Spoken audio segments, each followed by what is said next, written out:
Bismillahirrahmanirrahim. Assalamualaikum warahmatullahi wabarakatuh.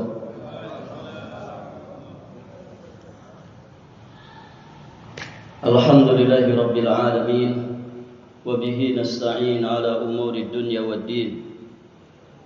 Wassalatu wassalamu ala ashrafil anbiya'i wa imamil mursalin, Nabiyyina Muhammadin alaihi afdhalus salati wa atammut taslim, wa ala alihi wa ashabihi ajma'in wa sallama tasliman mazidan ila yaumiddin. Thumma amma ba'd.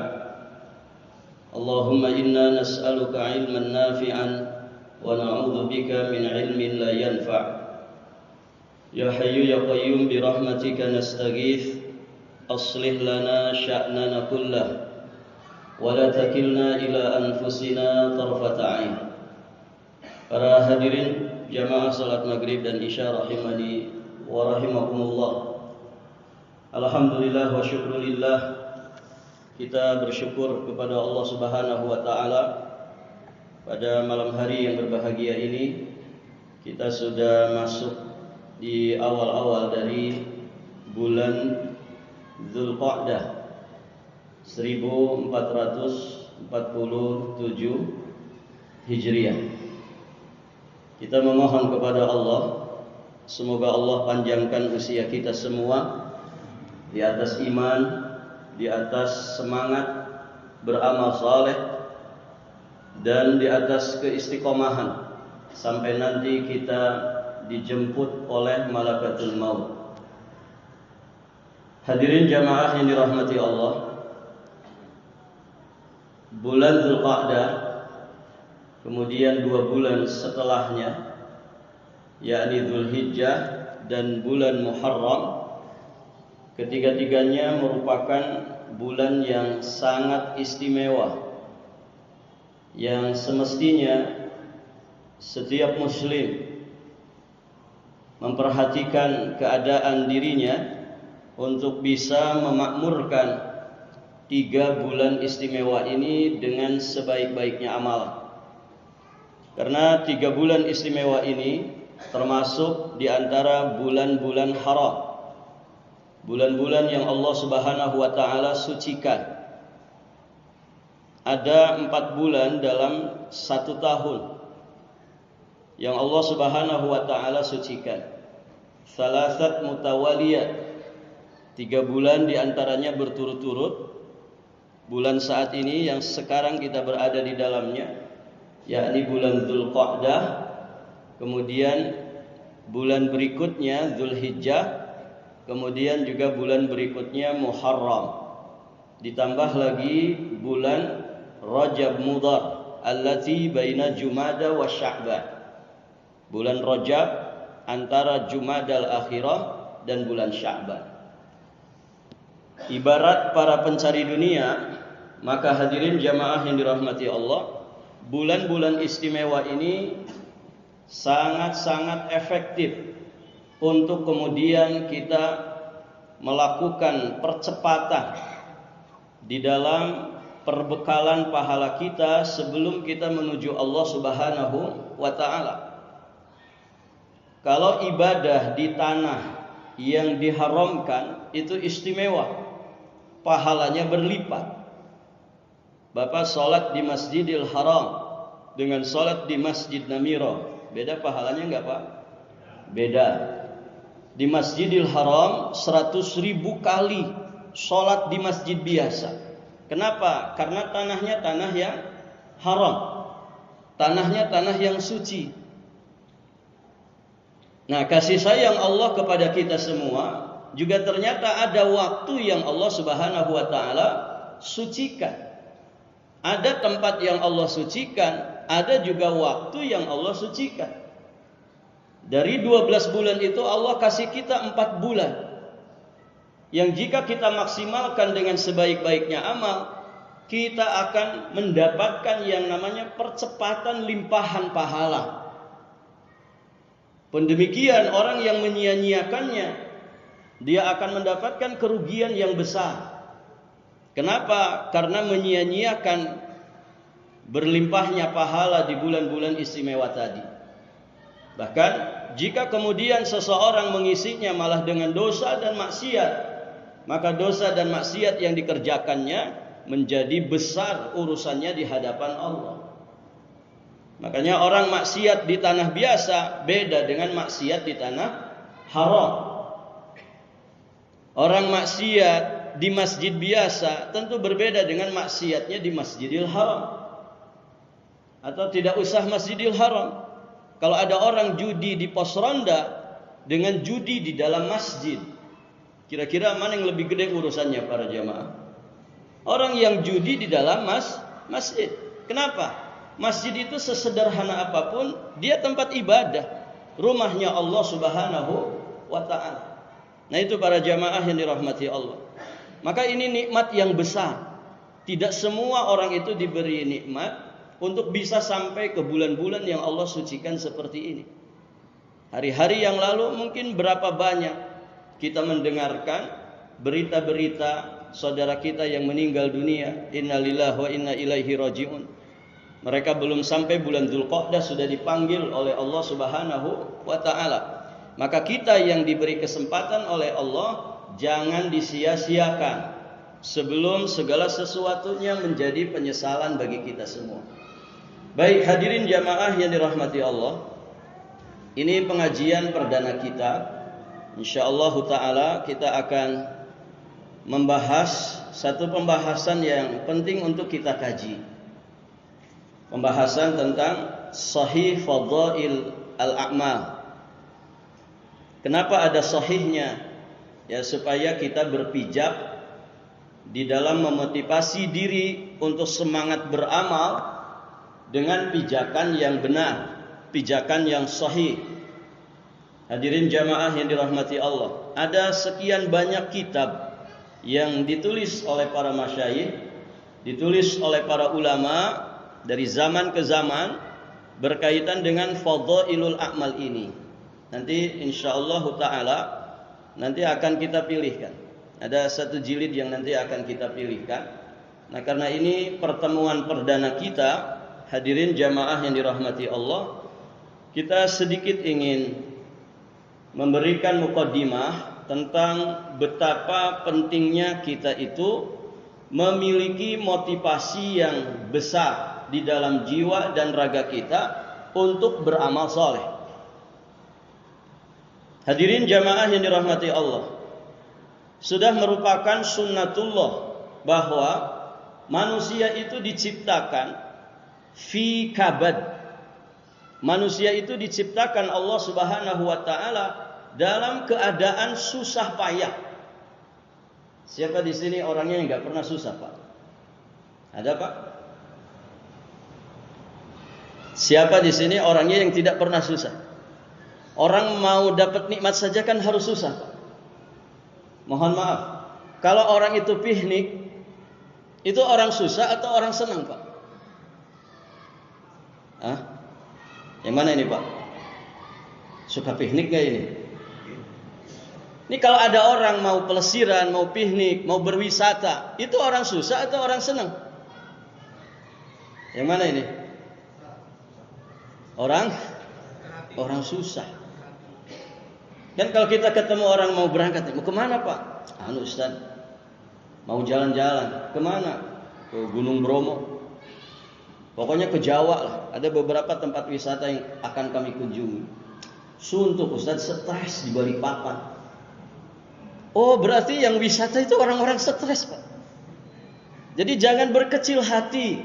Ya kalau kita nggak bisa jalan-jalan, nggak bisa piknik, apalagi katanya tiketnya mahal, afturnya naik. Hadirin jamaah yang dirahmati Allah, jangan berkecil hati. Karena ternyata orang-orang yang piknik itu rata-rata orang stres. Stres kerja terus. Nah itu orang mau senang saja susah para jamaah. Nanti di tempat wisata itu belum tentu juga bahagia. Belum tentu senang. Ada suami istri baru safar aja di bandara sudah cekcok terus sama suami. Orang tua marahin anaknya. Ini padahal mau senang-senang. Tapi ternyata susah. Nah itu gambaran bahwa kita ini di dunia para jamaah. Bukan di surga Allah. Dunia itu ya begitu, susah, senang, sedih, bahagia, sempit, lapang. Begitu keadaan manusia di dunia. Dan itu siapapun, mau rakyatkah, mau pejabatkah. Kadang mohon maaf, pejabat lebih susah dari rakyatnya. Mau orang kaya, mau orang miskin, sama semua. Mereka kadang susah, mereka kadang senang. Untuk senangnya saja mereka harus bersusah payah. Nah, itulah dunia. Dan Allah sudah menetapkan bahwa manusia itu diciptakan Allah fi kabad, dalam keadaan susah payah. Disebutkan di surat Al-Balad ayat yang keempat. Laqad khalaqnal insana fi kabad. Sungguh kami telah menciptakan manusia berada dalam susah payah. Itu sunnatullah, Pak. Dari kapan kita itu susah? Dari kapan, Pak? Ada orang, enggak Ustaz, ada anak itu masih kecil saja sudah senang. Oh, itu enggak ada cerita. Orang tuanya katanya punya kekayaan 7 turunan enggak akan habis. Begitu kan? Ada orang dari semenjak kecil saja sudah dimanja, sudah senang. Mudanya foya-foya, tuanya kaya raya, mati masuk surga. Ada yang begitu, Pak? Oh, enak, tenang. Baik, para jamaah, ternyata susah kita ini, para jamaah yang dirahmati Allah, mulai dari sebelum kita dilahirkan. Mulai saat kita diciptakan Allah Subhanahu wa taala di rahim ibu kita. Ketika kita ditiupkan ruh yang kemudian nanti jadi kita sebagai manusia, maka orang tua sudah susah payah. Orang tua wahnan ala wahnin, begitu kan? Wa hamluhu wa fisaluhu 30 ama. Masa hamil kemudian masa menyusuinya 30 bulan itu berlangsung. Semakin besar kehamilannya, maka semakin besar susah payahnya. Wahnan ala wahnin. Dari semenjak kita dilahirkan, kita sudah bikin susah orang tua kita. Dijaga, dirawat luar biasa oleh ibu dan juga bapak kita. Hadirin jamaah yang dirahmati Allah. Begitu manusia dengan belas kasih sayang ibu dan bapaknya, semenjak kita di kandungan ibu kita dahulu, mereka berdua semaksimal mungkin bagaimana anaknya itu lahir dalam keadaan sehat, afiat, tidak kurang sesuatu apapun. Masya Allah, sampai disiapkan untuk lahirannya. Ya, dipesankan, mungkin kalau di rumah sakit itu ruangan VIP, begitu kan? Saking apa? Saking sayangnya. Bagaimana anaknya itu bisa lahir dalam keadaan normal, lahir dalam keadaan sehat. Itu sudah susah. Nanti saat manusia itu lahir ke alam dunia, dia juga mendapatkan ujian, kesusahan dari musuh utama manusia. Siapa musuh utama manusia? Iblis dan bala tentaranya. Dari setan bangsa jin juga setan bangsa manusia. Perhatikan. Di dunia ini rata-rata manusia kalau lahir ke alam dunia, bayi yang lahir, dia tertawa atau menangis, Pak? Atau mesem aja? Tidak tertawa, tidak menangis. Yang mana ini? Bapak punya anak 5. Ketika lahir, ada nggak yang ketika lahir tertawa? Atau ketika lahir nggak ada ekspresinya? Ada? Oh, itu bisa viral, Pak. Kenapa? Karena galibnya manusia, pada umumnya manusia lahir pasti dalam keadaan menangis. Iya. Loh, kenapa menangis? Ternyata tangisan bayi saat lahir bukan tanpa sebab. Dia itu nangis, kenapa? Karena diganggu oleh setan. Diganggu oleh setan. Hadirin jamaah yang dirahmati Allah. Dan disebutkan di dalam sebuah riwayat, ada di Sahih Muslim, dari jalan sahabat yang mulia Abu Hurairah radhiyallahu taala anhu. Rasulullah sallallahu alaihi wasallam bersabda, "Ma min mauludin," tidaklah seorang bayi itu dilahirkan yuladu illa nakhasahu syaitan, melainkan setan pasti menikamnya. Berarti bayi lahir itu sudah ditikam oleh siapa? Oleh setan. Para jamaah yang dirahmati Allah. Maka apa yang terjadi? Fayastahillu sharihan, sehingga bayi itu menangis keras. Sharih itu berteriak, menangis. Tangisannya tangisan keras. Sharihan, dia menangis keras. Min nakhsati syaitan, karena tikaman setan tersebut. Illa ibna Maryam wa ummahu, kecuali 2 orang saja. Jadi di dunia ini yang lahirnya tidak nangis itu cuma 2 sosok saja. Siapa itu? Ibnu Maryam, ibna Maryam wa ummahu, dan ibunya. Ibnu Maryam maksudnya siapa? Nabiullah Isa alaihi salam, putranya ibunda Maryam. Kemudian ibunya. Kenapa keduanya ketika lahir tidak nangis? Karena keduanya sudah dimintakan perlindungan kepada Allah Subhanahu wa taala oleh orang tuanya supaya dilindungi dari gangguan syaitan. Jadi Nabi Isa, kemudian ibunya yakni Maryam alaihi wassalam, 2 sosok yang selamat dari gangguan setan karena memang Allah melindungi keduanya. Disebabkan sebelumnya yakni ibu dari ibunda Maryam. Ibu dari ibunda Maryam berarti istrinya Imran. Istrinya Imran itu pernah secara khusus berdoa kepada Allah agar keduanya dilindungi dari gangguan syaitan. Dan itu dikisahkan di surat Ali Imran ayat 36. Wa inni u'idzuha bika wa dzurriyyataha minasyaitonir rajim. Dan sesungguhnya aku memohon perlindungan untuk dia yang dimaksud adalah Maryam, dan keturunannya. Keturunan ibunda Maryam maksudnya adalah Nabi Isa. Apa yang dimohonkan perlindungan?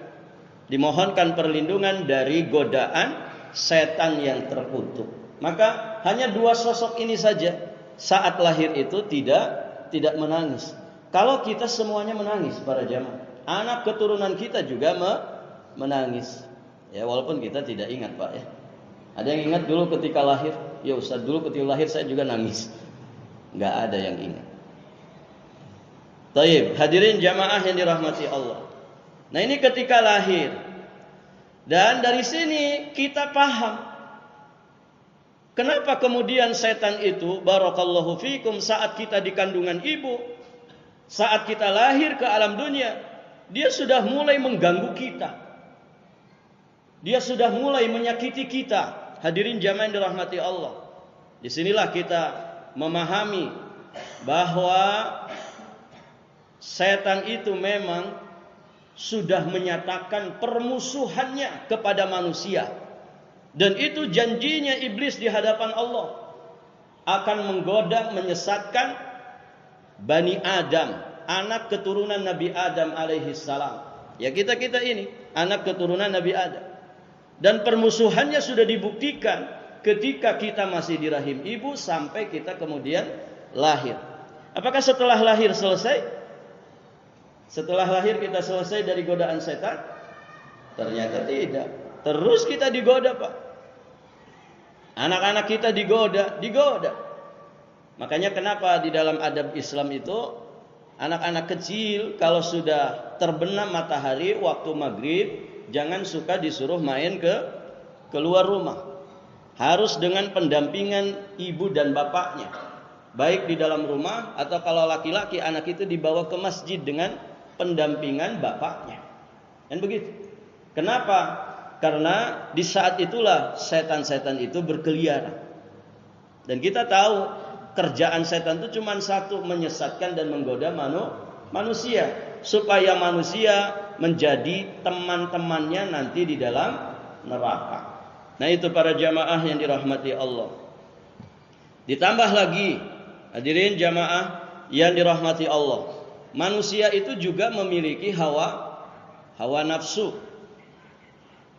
Manusia memiliki hawa nafsu yang disebutkan oleh Allah Subhanahu wa taala di surat Yusuf ayat 53. Innan nafsala ammaratun bisu. Sesungguhnya nafsu itu selalu menyeret manusia kepada keburukan.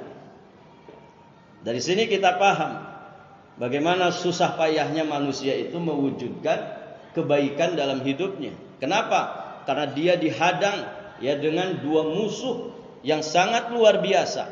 Ada musuh dari luar dirinya, kemudian ada musuh di dalam dirinya sendiri. Di luar kita siapa para jamaah? Di luar kita iblis dan bala tentaranya. Setan bangsa jin, setan bangsa manusia. Itu kan? Itu dari luar kita. Di dalam diri ini juga sama.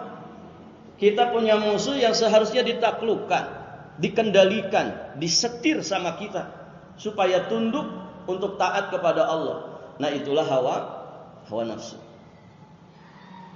Dan luar biasa ini. Seluruh syariat Nabi Muhammad dari awal sampai akhirnya, kata Imam Ibnu Qayyim, itu berseberangan dengan selera nafsu manusia. Coba kalau kita mau jujur nih, subuh-subuh hujan gemericik, gitu.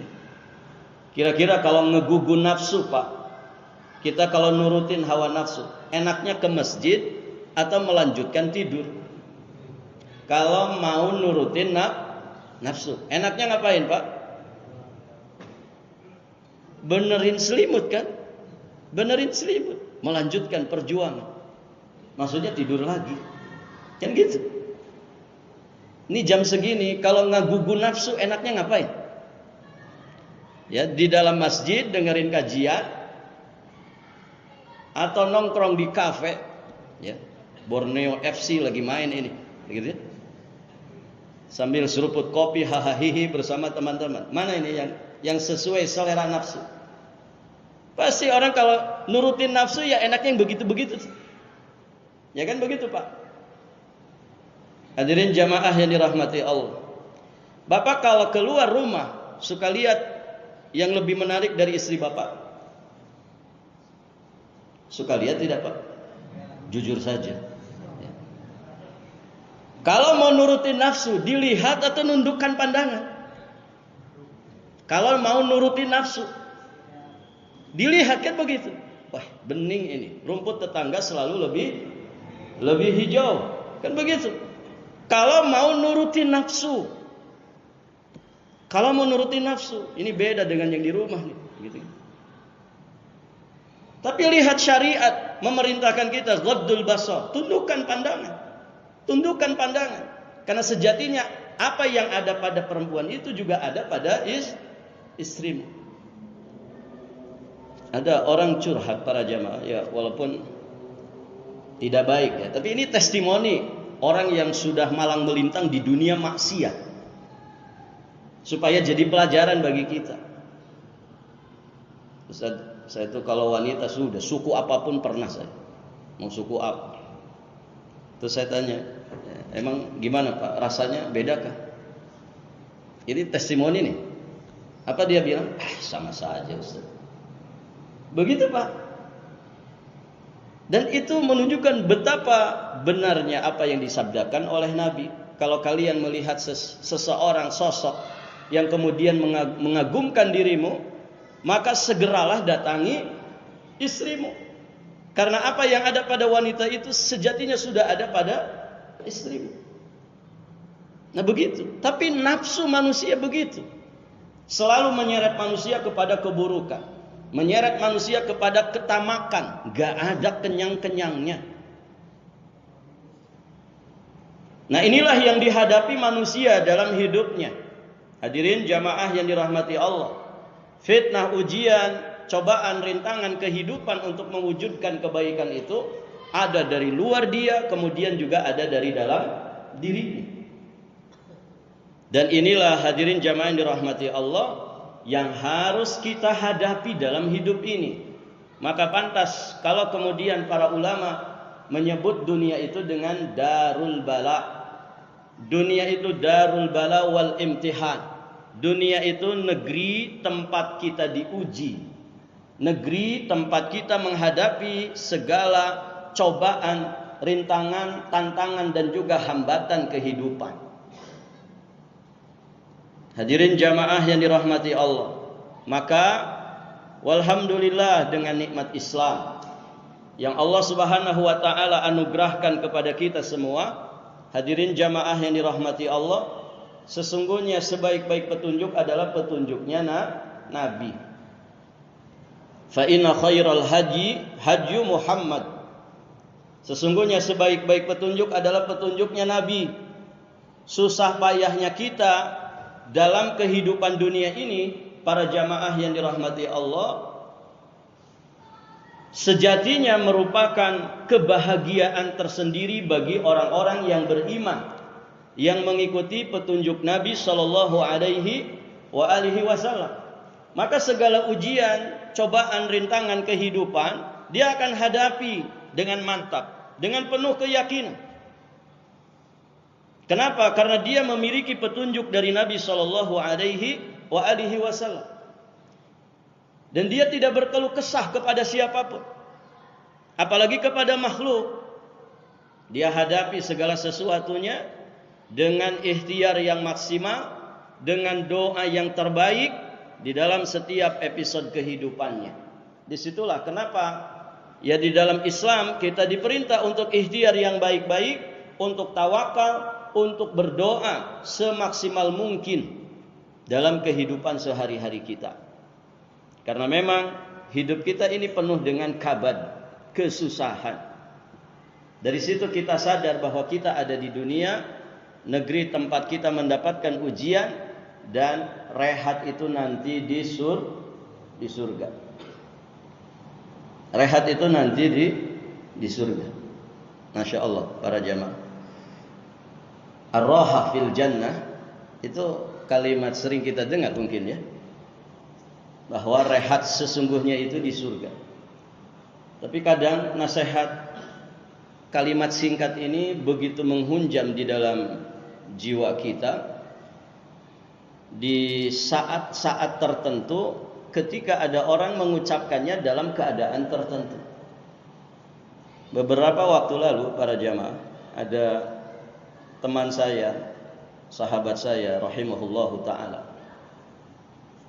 setelah lebaran ya wafat. Jadi beliau belum terlalu tua, mungkin baru kepala 5 kurang. Jadi meninggal ya karena sakit yang dideritanya. Kemudian karena beliau punya travel umroh dan haji besar ya di Bekasi. Kemudian punya sekolah, punya yayasan. Barakallahu fiikum. Nah di momen Ramadan itu beliau ngisi acara buka bersama ya. Dalam keadaan pakai apa ini? Selang ada tabung oksigen di sini. Dengan suara yang sudah barakallahu fiikum, sudah tidak terlalu jelas gitu ya. Namun tetap bisa didengar dengan baik. Jadi salah satu nasihat yang beliau sampaikan, ya ikhwan, ar-rahatu fil jannah. Ya beliau memotivasi untuk beribadah, beramal, istiqamah di dalam beribadah kepada Allah dengan mengucapkan kalimat itu. Ar-raha fil jannah. Rehat sesungguhnya itu di surga. Kalimat ini sering kita dengar, Pak. Kalimat yang ma'ruf ya. Kalimat yang juga diucapkan oleh para ulama. Tapi kalau diucapkan oleh orang yang ternyata tidak lama setelah mengucapkan kalimat itu meninggal dunia, ini kan begitu terasa di sini. Ar-raha fil jannah. Rehat kita yang sesungguhnya hanya di surga, bukan di dunia ini. Jadi seorang muslim, para jamaah, dia siap untuk bersusah payah di dunia ini. Dan susah payahnya seorang muslim sejatinya kebahagiaan tersendiri bagi dirinya. Sejatinya sudah surga dunia bagi dirinya. Kenapa? Karena dia menghadapinya dengan bimbingan Allah dan Rasulnya. Beda dengan orang-orang di luar Islam. Mereka mungkin punya konsep sabar, punya konsep syukur. Mereka punya konsep mungkin akhlak budi pekerti. Tapi semua itu nihil. Kenapa? Karena pondasi dasar mereka nggak ada. Mereka nggak punya iman. Sehingga melakukan itu semua tidak pakai iman. Jadi kalaupun mereka mendapatkan manfaat maslahatnya sebatas duniawi saja. Di akhirat tidak akan dapat. Nah itu hadirin jamaah yang dirahmati Allah. Maka ya berlelah-lelahlah di dunia ini. Dan lelah kita lillah. Disitulah sejatinya surga dunia. Kalau nasihatnya Imam Ibnul Jauzi rahimahullahu ta'ala, ya nafsu itba'i qalilan tastarihi fil firdausi katsira. Wahai jiwa, berlelah-lelahlah engkau sebentar saja. Kelak engkau akan mendapatkan ketenangan yang sesungguhnya di surga Firdaus untuk selama-lamanya. Lelah di dunia itu kan sebentar saja, Pak. Sampai kapan? Lelah di dunia sebentar saja. Sampai kapan? Sampai mati. Jadi kalau besok mati, ya sampai besok saja. Sebentar para jamaah. Dibandingkan dengan akhirat yang kekal abadi. Sebentar. Usia umat Nabi itu 60 sampai 70 tahun saja. Sedikit yang bisa lewat 70 tahun. Jadi sebentar saja. Dan disinilah pentingnya kita punya ilmu. Kenapa? Karena lelah letihnya kita, susah payahnya kita di dunia, menghadapi beragam macam ujian dan cobaan, itu menjadi surga tersendiri bagi kita. Kenapa? Karena kita ngerti ilmunya. Kita punya motor penggeraknya. Orang itu kalau tahu fadilah, keutamaan, keistimewaan sesuatu, dia akan mengejarnya, dia akan menempuhnya, walaupun harus bersusah payah. Bergadang itu kan susah, Pak. Susah tidak? Susah bagi sebagian orang. Bergadang. Kenapa? Karena bisa rusak hari esoknya. Tapi ada orang saking cintanya kepada bola, ya asyiknya dia di situ. Ada Piala Dunia, jadwalnya jam 2 malam. Dia bela-belain bergadang. Begitu. Ada orang ngerti, saya akan dapat duit nih dari sini. Saya akan dapat duit dari pekerjaan ini. Dia rela kemudian begadang para jamaah. Dia rela kemudian barakallahu fikum, ya kerja lembur. Dan demikian seterusnya. Kenapa? Ada motor penggeraknya. Dia mengerti kalau saya ini lakukan, ya ini bisa manfaat bagi saya. Saya bisa mendapatkan satu kesenangan, satu kenikmatan tertentu. Begitu kan? Nah itu para jamaah. Maka kita itu butuh, ya, butuh motor penggerak dalam hidup ini untuk kemudian kita itu semangat di dalam beramal saleh. Walaupun orang melihat kita susah payah, susah ya jadi muslim itu 5 kali harus sholat, ya nanti Ramadan harus puasa, punya duit harus berangkat haji. Mungkin orang di luar kita ngelihat muslim itu susah, sibuk banget dengan ibadah. Mereka kan ibadahnya ada yang seminggu sekali, ada yang setahun sekali. Ya walaupun banyak orang kita yang niru-niru mereka kan begitu. Ada nggak Pak? Ada yang cuma seminggu sekali Jumatan saja. Ya itu masih mending. Ada yang setahun sekali Idul Fitri saja. Itu pun karena malu sama tetangga. Ya. Waliyadzubillah. Nah itu para jamaah. Maka ya berlelah letihlah di dunia ini dengan petunjuk Allah dan Rasulnya. Insya Allah itulah sejatinya surga dunia sebelum nanti kita mendapatkan surga akhirat. Jangan nurutin hawa nafsu, jangan nurutin keinginannya setan. Karena setan itu tidak pernah ridho kita menjadi orang yang baik. Begitu ya. Dan sejatinya lelah letih kita itu akan terbayarkan dengan surga Allah. Kan begitu Pak? Kan ada hadisnya panjang tuh. Orang yang paling susah selama di dunia hidupnya, kemudian disuruh masuk ke surga barang sesaat. Kemudian disuruh keluar lagi. Ketika ditanya, apakah kamu merasakan kesusahan walaupun sedikit? Tidak ya Allah. Artinya apa? Puluhan tahun rasa susahnya dia di dunia itu lenyap seketika hanya dengan satu celupan masuk surga. Bagaimana kalau kekal abadi? Susah payah puluhan tahun di dunia itu sirna seketika. Insya Allah para jamaah. Pun demikian didatangkan orang yang paling senang hidupnya di dunia. Ya, tadi yang masa kecilnya dimanja, mudanya foya-foya, tuanya kaya raya. Ya, tiba-tiba diangkat jadi dirut, begitu kan? Masya Allah para jamaah yang dirahmati Allah. Pokoknya dia sepertinya nggak pernah susah. Nah didatangkan itu kemudian dicelupkan ke neraka barang sesaat, diangkat lagi, ditanya, apakah kamu pernah merasakan kesenangan walau sedikit? Tidak. Berarti kesenangannya puluhan tahun di dunia. Fasilitas kemewahan yang dia rasakan puluhan tahun di dunia lenyap sirna seketika gara-gara masuk neraka sesaat saja. Bagaimana kalau di neraka kekal abadi? Maka katanya Abu Hurairah radhiyallahu, katanya Abu Bakar As-Siddiq radhiyallahu taala anhu, la khaira fi khairin ba'dahuna. Tidak ada istilah keberuntungan, kesenangan, kebahagiaan jika ujung-ujungnya neraka. Enggak ada, Pak. Enggak ada kebahagiaan, enggak ada kesenangan kalau ujungnya neraka. Wala syarra fi syarrin ba'dahul jannah. Dan tidak ada kesusahan, tidak ada kepayahan, tidak ada lelah letih kalau ujung-ujungnya adalah surga. Begitu para jamaah dirahmati Allah. Maka penting ya kita itu memahami, mengetahui, mengilmui tentang fadhailul a'mal supaya ada motivasi, motor penggerak di dalam jiwa dan raga kita ini untuk menghadapi semua rintangan yang menghambat kita untuk mewujudkan kebaikan dalam hidup ini. Fastabiqul khairat. Berlomba-lombalah kalian di dalam kebaikan. Umur boleh pendek, tapi jangan sampai membatasi aliran pahala jariah kita saat kita nanti mati. Sudah masuk waktu, Pak? Sudah?